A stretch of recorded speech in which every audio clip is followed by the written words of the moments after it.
EBS 오디오 천국 한준희 소준일의 축구 팟빵 게시판에 B급 농어님께서 이탈리아 수도 로마를 대표하는 클럽 AS 로마를 소개해달라라는 그런 요청이 있었습니다. 저희가 계속해서 세리에 A에 있는 클럽들을 소개를 해드리고 있는데 당연히 AS 로마도 그 리스트에 포함이 돼야겠죠? 라치오 팬들은 다르게 생각할 수도 있죠. 네, 네. 그렇습니다. 이 AS 로마의 역사를 이야기를 하려면 사실 숙적인 라치오의 역사까지 함께 다뤄야 될 것 같은데 저희가 인테르 편에서 20세기 초반에 이탈리아의 내셔널리즘 그리고 파시즘이 이탈리아 축구에 미친 영향에 대해서 좀 말씀을 드렸었는데요. AS 로마의 탄생 역시 그 당시에 이탈리아의 그 사회적인 분위기와 좀 맞닿아 있기 때문에 그런 이야기들을 오늘 좀 언급을 하게 될 것 같습니다. 네, 그런데 소개에 앞서서 꼭 드려야 될 말씀은 예전에 역사적으로 보면 그런 좀 분위기 속에서 탄생했던 클럽들도 있을 수는 있어요. 그렇죠. 예. 그러나 지금 저희가 말씀드릴 지금 이 순간에는 지금 그 클럽을 좋아하시는 팬분들은 그런 역사와는 사실 관계없는 거죠. 당연하죠. 네, 예. 그러니까 예를 들어 국수주의, 내셔널리즘 그렇게 말씀을 드린다 해도 그렇다고 지금 내가 그럼 지금 라치오 좋아하면 안 되고 지금 로마 좋아하면 안 되느냐 그렇게까지는 오해가 없으셨으면 하는 바람이 굴뚝 같습니다. 예전에 교황께서도 라치오의 팬이었던 걸로 제가 기억을 하는데 교황께서 국수주의자다 이런 건 아니잖아요. 그렇죠. 예, 예. 20세기 초반으로 한번 시계바늘을 돌려보도록 하겠습니다. 그 당시에 파시즘의 열기가 이탈리아에 불타오르고 있었습니다. 그런데 그 당시에는 밀라노, 토리노, 제노바 같이 북부 이탈리아 도시들에만 강팀들이 좀 존재를 했는데요. 나폴리 편에도 저희가 소개를 해드렸듯이 남부 지역은 좀 그 당시에는 이탈리아 축구의 변방이었습니다. 그래서 그 분위기를 좀 용인할 수 없다라는 목소리가 있었던 것 같아요. 근데 그런 목소리는 어떻게 보면 자연스러운 것 같아요. 예. 로마가 전 세계 사람들이 다 아는 이탈리아의 수도 아닙니까? 로마 사람들의 자부심이 대단하죠. 네, 예. 우리가 중심인데 세계의 중심이죠. 근데 예. 축구에서는 상당히 밀리고 있었으니까 예. 정말 한 30년 그러니까 이 세리에아 처음에 이제 그 타이틀 자체가 그 19세기 말에 생긴 거거든요. 그런데 지금 거의 한 30년의 세월 가까이 남부 팀들이 계속 눌려 있었어요. 네. 그러다 보니까는 로마에서 특히 이탈리아의 수도인 로마에서 이러한 어떤 강팀을 한번 세워보자 이런 운동이 일어난 건 어떻게 보면 자연스럽게도 받아들일 수 있겠습니다. 그렇습니다. 북부 클럽과 경쟁할 수 있는 강팀을 우리 수도에도 만들자 이런 아이디어가 나왔고 기존의 로마 클럽들을 하나로 합병해서 강팀을 만들겠다라는 그런 방법이 채택이 됐습니다. 그래서 1927년 국수주의 정치인이었던 이탈로 포스키 씨의 주도로 포르티투도 프로 로마, 풋볼 클럽 디 로마 그리고 알바 아우다체 세 팀이 연합팀을 구성하게 됐습니다. 이것이 바로 현재의 아소치아치오네 스포르티바 로마, 줄여서 AS 로마의 탄생이 되겠습니다. 그 발음 한 번만 다시 해주실래요? 이거 아소치아치오네. 저도 아소치아치오네. 힘들어요. 예, 이거 알베르토 씨 불러야 될 것 같은데. 예. 발음 좋네요, 소준이 아나운서. 아소치아치오네. 저 영어는 못해도 이렇게 약간 좀 이런 언어들은 괜찮은 것 같습니다. 아소치아치오네의 A, 예. 스포르티바의 S, 예. 에서 AS 로마. 예. 그러니까 로마에 산재에 있던 클럽들의 연합군 클럽이 이제 탄생을 한 거예요. 로마 연합팀인 거죠. 그러니까 이 클럽은 강할 수밖에 없겠죠, 기본적으로. 예. 그런데 이제 로마에 있는 클럽들을 이렇게 하나로 엮어가지고 강팀을 세우자 이랬을 적에 한 클럽만큼은 그런 국수주의적 사고방식이 어딨어.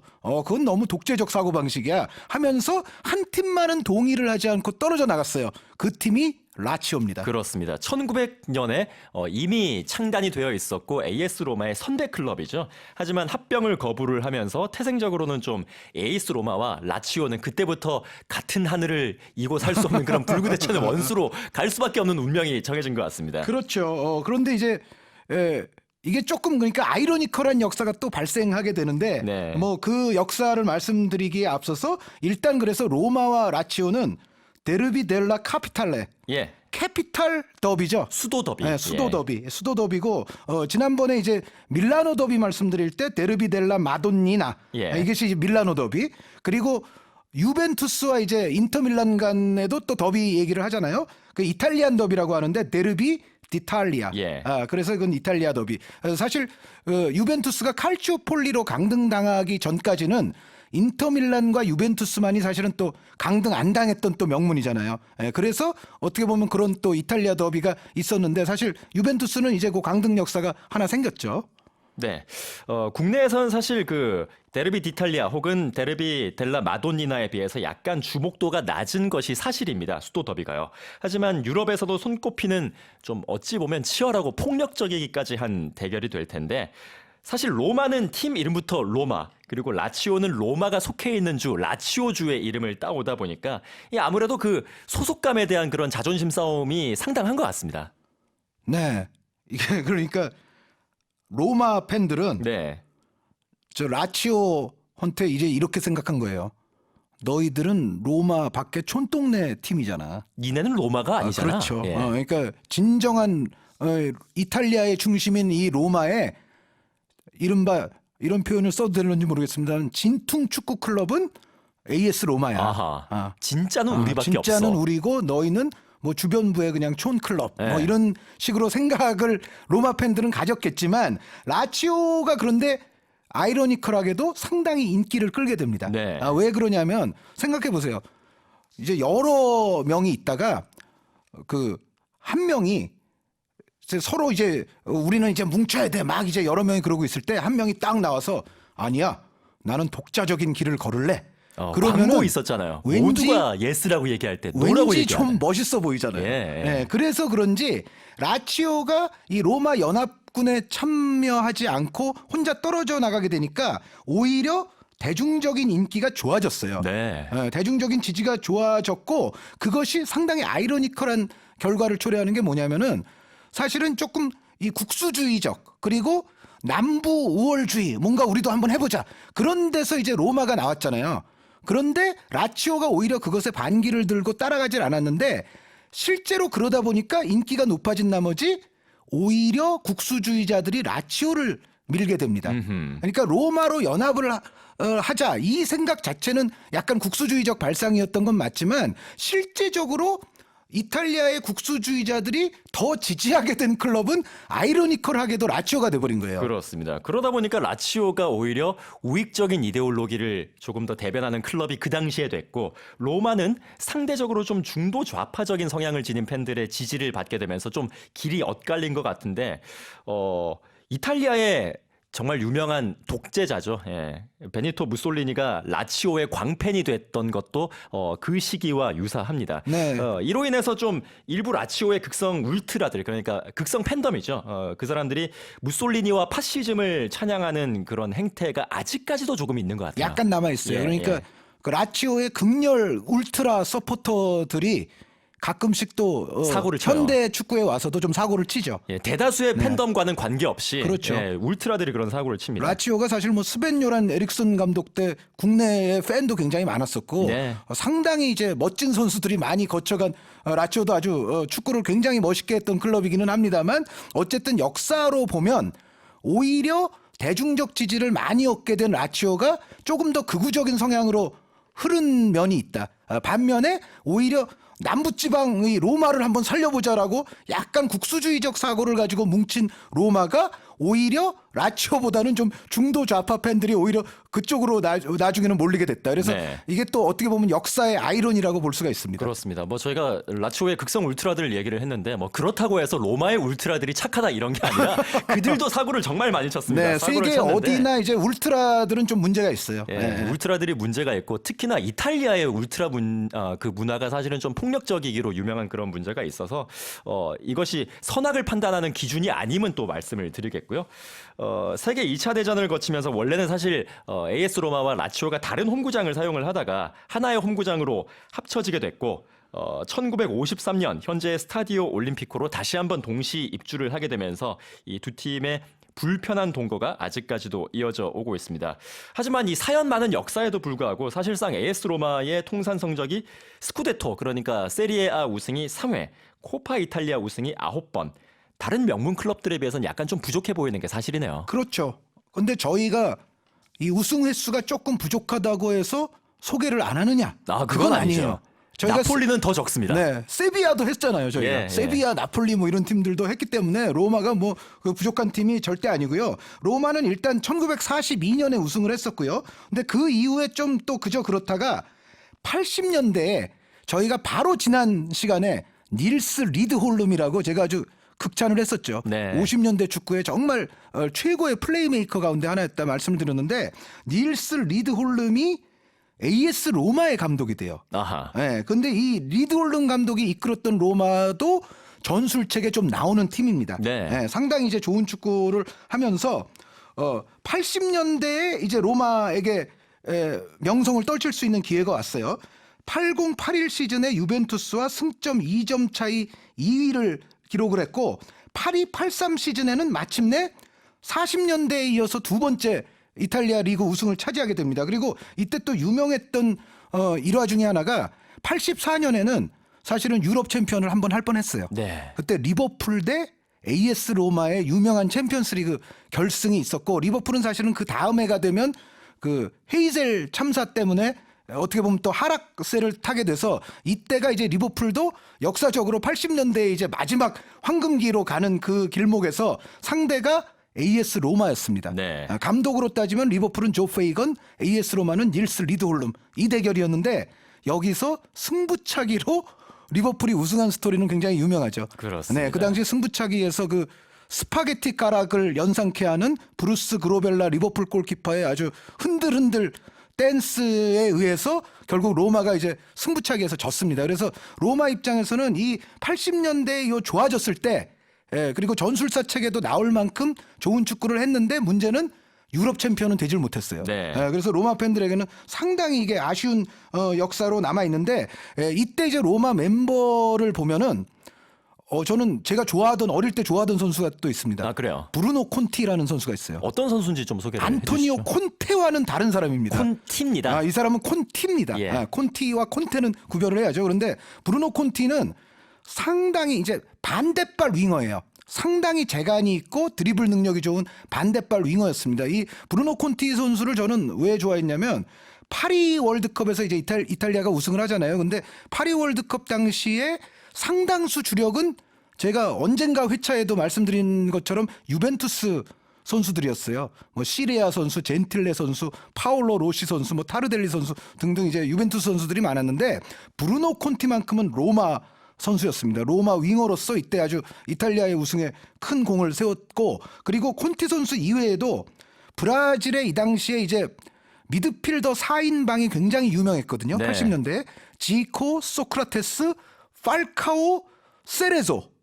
근데 그 중에 두 명, 팔카오와 세레조가 로마 선수예요. 네. 그러니까 그 아까 말씀드린 리버풀과의 그 챔피언스 결승에도 다 나옵니다. 팔카오도 나오고 세레조도 나오고 그래서 그러한 어떤 콘티라든가 팔카오, 세레조 이 선수들은 당대에도 보면은 세계적인 기준으로도 스타 플레이어들이거든요. 그래서 이런 선수들을 또 그때 로마가 그 당시에 보유하고 있었다는 말씀을 드립니다. 그렇습니다. 하지만 말씀하신 대로 유럽 클럽의 정상에는 오르지 못했습니다. 유로피언컵 준우승 그리고 UEFA컵 준우승 같은 성과를 남겼던 닐스 리드홀름 감독의 치세가 되겠는데 8, 90년대 이탈리아 세리에 A 전체가 좀 많이 올라갔습니다. 전성기를 맞이를 하게 됐고 올드 축구 팬들은 많이 기억을 하실 거예요. 이른바 세븐 시스터즈 시대가 도래를 하면서 정말 많은 강호들이 각축을 벌였던 리그가 바로 세리에 A가 되겠습니다. 근데 세븐 말고도 강팀들이 더 있었을 정도예요. 예, 그때 뭐 7팀이냐 8팀이냐 막 이런 얘기도 있었고. 제 생각에는 이 당시 세리에 하면 한 10팀 가까이 강팀이라고 봐야 되고요. 네. 또 멤버 자체도 보면 호화 멤버의 팀들이 상당히 많았고 아까 좀 전에 말씀드린 지코 같은 선수가 우디네제 선수였거든요. 네. 세리에 이 전성기 때 플라티니가 유벤투스에 있을 때 그래서 지코를 우디네제 정도의 클럽이 갖고 있을 수가 있어? 놀랍잖아요. 그렇죠. 그러니까 제가 이 당시 세리에를 평가를 하자면 이런 겁니다. 전 세계에서 축구를 제일 잘하는 유명한 선수들의 한 80%가 이탈리아에 몰려 있었어요. 네. 8, 90년대. 예. 그러면 이제 나머지는 어디 있느냐? 한 15%가 레알 마드리드, 바르셀로나에 있었죠. 네. 그리고 그럼 다른 리그들은 어떻게 하느냐? 한 5% 정도 갖고 있었던 거예요. 그러니까 이 네. 무게 중심 자체가 이탈리아 쪽으로 전 세계 축구의 모든 것들이 다 쏠려 있던 시대. 이 시대가 바로 8, 90년대가 될 텐데 로마도 그 일원으로 당당히 또 도약을 했습니다.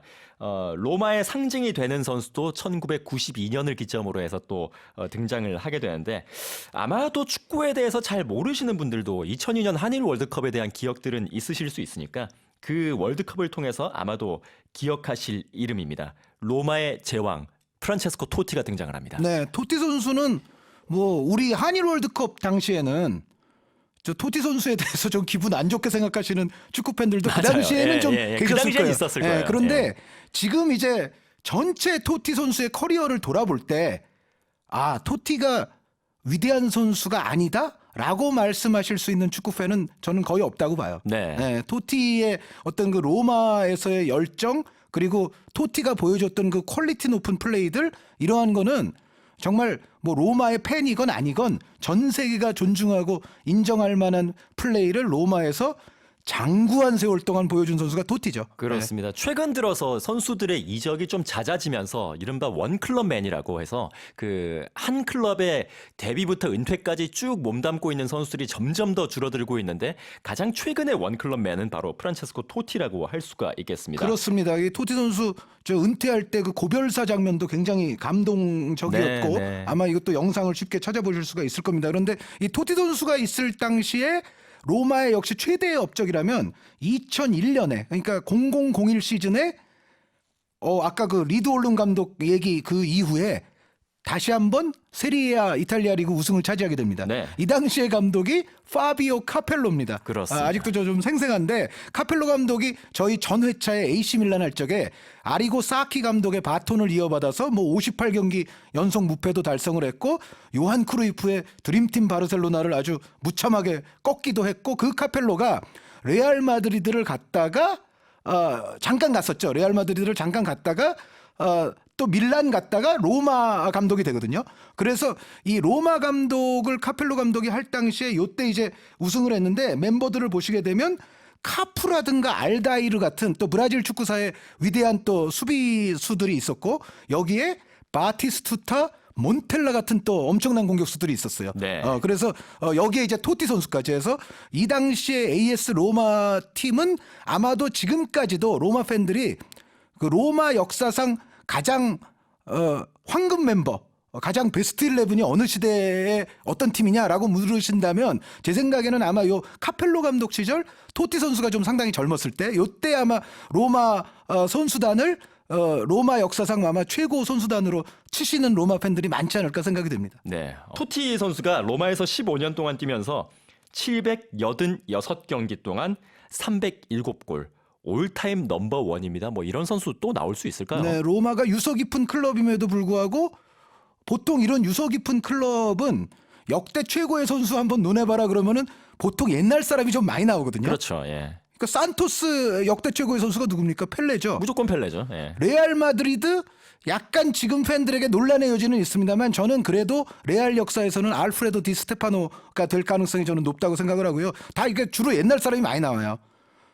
바르셀로나는 좀 모르겠네요. 바르셀로나는 바르셀로나는, 요한 크루이프보다도 예. 이제 메시 선수를 더 높이는 사람들이 이제 앞으로 나올 수는 있는데 어찌됐건 보통 옛날 사람을 많이 얘기하는데 로마의 경우에는 아주 최근 사람 프란체스코 토티가 넘버 원이다. 뭐 이렇게 말씀드릴 수 있겠죠. 그렇습니다. 이 로마의 왕 토티 그리고 로마의 왕자라고 불렸던 다니엘레 데로시 선수, 뭐 토티의 직계 후배가 되겠습니다.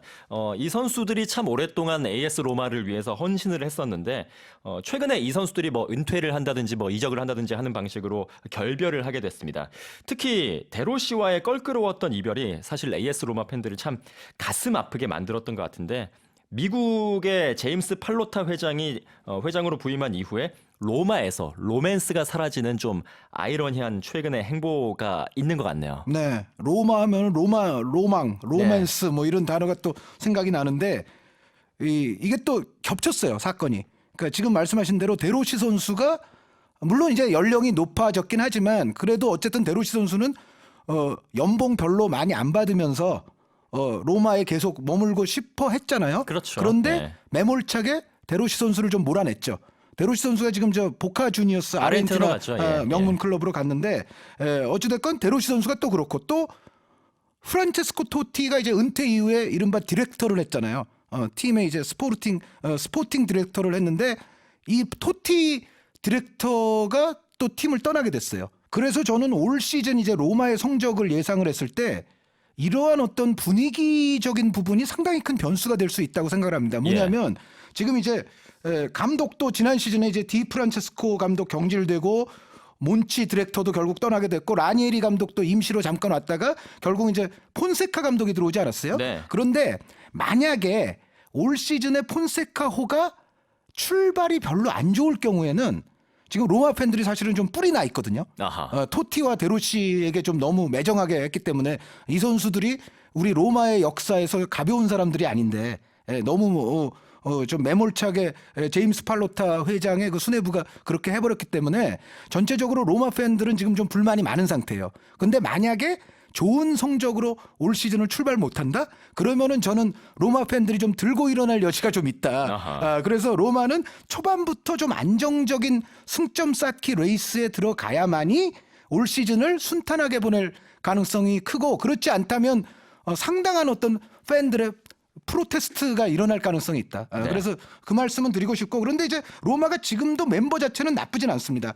제코 선수도 뭐 다른 팀으로 보낸다 어쩐다 했습니다만 일단 제코 선수가 저희 녹음 기준상으로는 제코는 그대로 있고요. 여기에 이제 저스틴 클라이베르트, 니콜로 자니올로, 윈데르 뭐 이런 선수들이 또 이 선에서 마치고 있고 마놀라스 선수가 떠난 것이 조금 아쉽기는 해요. 마놀라스 선수가 이제 나폴리로 갔거든요. 그런데 마놀라스란 또 중요한 수비수 자리는 지안루카 만친이라고 아탈란타에서 또 아주 깔끔한 수비수로서 성과를 올리고 있던 선수를 데려왔기 때문에 마놀라스 선수 자리를 이 만치니 선수가 잘 메워주고 아까 말씀드렸던 이선 공격 라인들이 힘을 발휘한다면 올 시즌에도 멤버 자체는 충분히 4위권 싸움을 벌일 수 있는 멤버다라는 생각이 드는데 아까 좀 전에 말씀드렸던 대로 그런데 이제 이게 출발이 조금 스무스하게 나가야지 만약에 좀 삐걱대는 출발을 하고 그것이 좀 오래 간다 그러면은 당장 토티 데려와라 데로시 다시 데려와라 이러한 걸개가 경기장에 걸리면서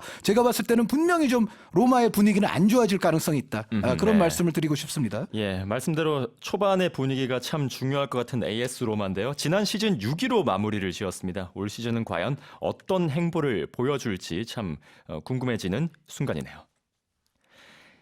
EBS 오디오 천국 한준희의 축구 오늘은 이탈리아 세리에A AS 로마 팀을 소개해드렸습니다. 지금까지 저는 스포츠 아나운서 소준일 그리고 한준희 축구 해설위원과 함께했습니다. 수고하셨습니다. 네, 감사합니다.